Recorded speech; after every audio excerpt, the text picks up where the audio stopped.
भीड़ हमेशा आसान रास्ते पर चलती है। इसका मतलब ये नहीं कि भीड़ हमेशा सही रास्ते पर चलती है। आप अपने रास्ते खुद चुनिए, क्योंकि आपसे बेहतर आपको कोई नहीं जानता। मैं ललित और आप हैं आर्यभट्टा क्लासेस के ऑनलाइन गुरुकुल में। आज हम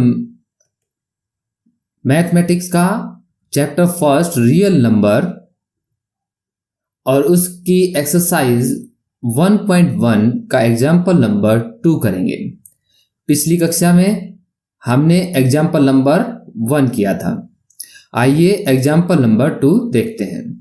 show that every positive even integer is of the form 2q and that every positive odd integer is of the form 2q plus 1 where q is some integer।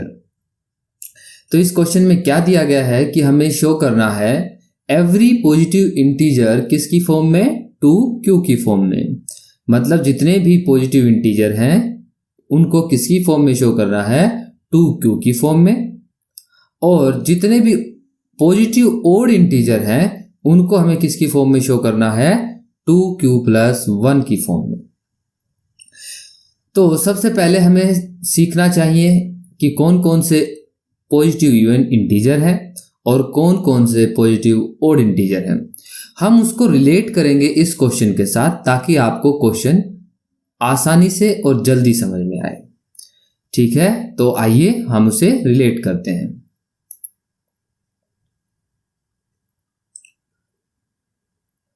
Even integer कौन कौन से होते हैं, 0, 2, 4, 6, 8, 10 और infinity तक। अब ये किसकी फॉर्म में चाहिए, a = 2q की फॉर्म में। अब 0 को इसकी फॉर्म में कैसे लिख सकते हैं, 0 = 2 × 0, 0 से मल्टीप्लाई करेंगे तो क्या होगा, वो 0 ही आएगा। 2 × 1, तो 1 के साथ मल्टीप्लाई करेंगे तो 2 ही आएगा। 2 × 2, तो 2 के साथ मल्टीप्लाई करेंगे तो 4 आएगा। और 6 कैसे आएगा, 2 × 3। मतलब हमने देखा कि ये 2q की फॉर्म में ही हैं। ये हमने सिर्फ जाना। अभी हम इसको क्वेश्चन कैसे करना है वो बाद में देखेंगे। अभी हम देखेंगे ओड इंटीजर्स। ओड इंटीजर्स कौन कौन से हैं, तो यहाँ 1, 3, 5, 7, 9 और ऐसे ही इन्फिनिटी तक। अब ये किसकी फॉर्म में होने चाहिए, a = 2q plus 1। तो 1 का देखा हमने, 2 × 0 plus 1 तो कितना आया, 1। 3 को देखा, 2 × 1 plus 1 तो कितना आया, 3 आया। 5 को देखा, 2 × 2 plus 1 तो 5। और 7, 2 × 3 plus 1, 6 plus 1 7।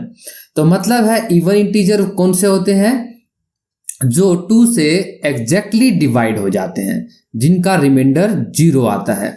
मतलब साफ है, ये जो आपके इवन इंटीजर होते हैं ये कौन से होते हैं, जो एग्जैक्टली डिवाइड हो जाते हैं 2 से।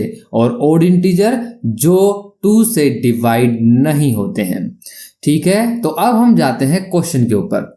ठीक है, अब क्वेश्चन को कैसे सोल्व करना है, ठीक है, एग्जाम में उसको कैसे अटेम्प्ट करना है ताकि एग्जामिनर हमें पूरे पूरे नंबर दे। आइए देखते हैं।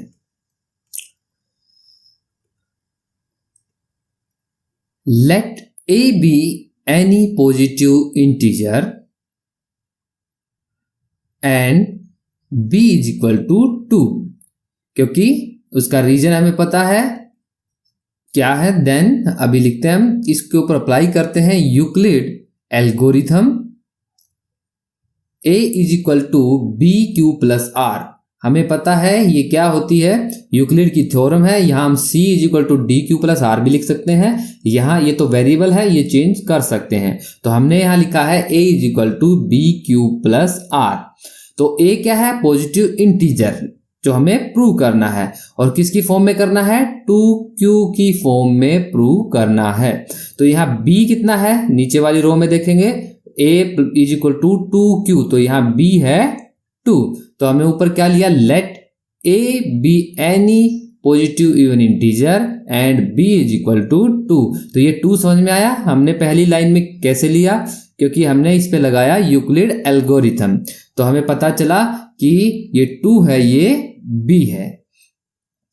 आइए आगे देखते हैं। For some integer q greater than equal to 0। अब जो भी ये 2 के साथ q है, ये या तो 0 हो सकता है या 0 से बड़ा, ये 0 से छोटा नहीं होगा। अब हम देखेंगे कि r greater than equal to 0 less than b। तो ये किसकी कंडीशन है? यूक्लिड एल्गोरिथम की कंडीशन है कि वहां जो r है वो क्या होता है, 0 से बराबर भी हो सकता है और बड़ा होगा, पर b से हमेशा छोटा होगा।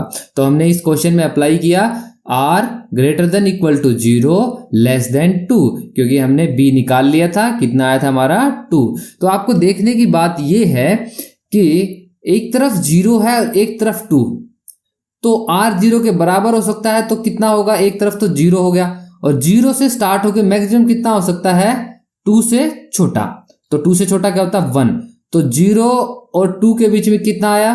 0 तो इंक्लूड है, तो 0 और 1, केवल 2 ही रिमाइंडर हो सकते हैं हमारे इस क्वेश्चन के, जिसमें एक है 0 और दूसरा है 1। तो हम आगे इसको कंटिन्यू करते हैं। तो हमने सबसे पहले क्या माना? r is equal to 0। तो हमने इसको अप्लाई किया, a is equal to 2q plus r, a is equal to 2q plus 0, क्योंकि r हमने क्या माना है? 0 माना है। तो अब क्या बच गया हमारे पास? a is equal to 2q। तो हमने एक तो प्रूव कर दिया कि a इज इक्वल टू क्या है? 2q है। ठीक है, मतलब every positive even integer in form of 2q, ये हमने यहां तक प्रूव कर दिया है। अब हम क्या लेंगे? r को 1 लेंगे। r इज इक्वल टू 1, तब क्या होगा? a is equal to 2q plus r, a is equal to 2q plus 1। तो अभी हमारे पास क्या आया? a is equal to 2q plus 1। तो हमारा ये भी प्रूव हो गया कि a is equal to 2q plus 1। तो दोनों प्रूव होने के बाद यही दोनों प्रूव करने थे हमें। तो अभी क्या है? If a is of the form of 2q, then a is an even integer, also a positive integer,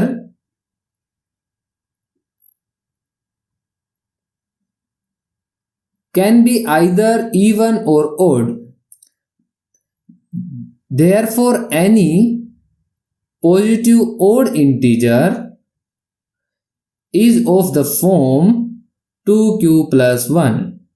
तो बस हम आपको बता देते हैं, या तो कोई भी जो इंटीजर होगा वो किसकी फॉर्म में होगा? 2q की फॉर्म में, या 2q प्लस 1 की फॉर्म में। या तो वो इवन होगा या फिर वो ओड होगा, दो ही चीजें हो सकती हैं मैथ में, इंटीजर्स में। या तो वो इवन होगा या फिर वो ओड होगा। तो वो या तो 2q की फॉर्म में होगा या फिर वो किसकी फॉर्म में होगा? 2q प्लस 1 की फॉर्म में होगा। तो मेरे हिसाब से आप इस क्वेश्चन में हमने किया, सबसे पहले तो इवन पॉजिटिव इवन इंटीजर समझा हमने, फिर ऑड इंटीजर समझा हमने, फिर यूक्लिड थ्योरम उसके ऊपर लगा के देखी। तो हमें पता चला कि कोई भी इंटीजर है या तो वो 2q की फॉर्म में होगा या 2q प्लस 1 की फॉर्म में, और यही हमसे पूछा गया था। आज की क्लास में इतना ही।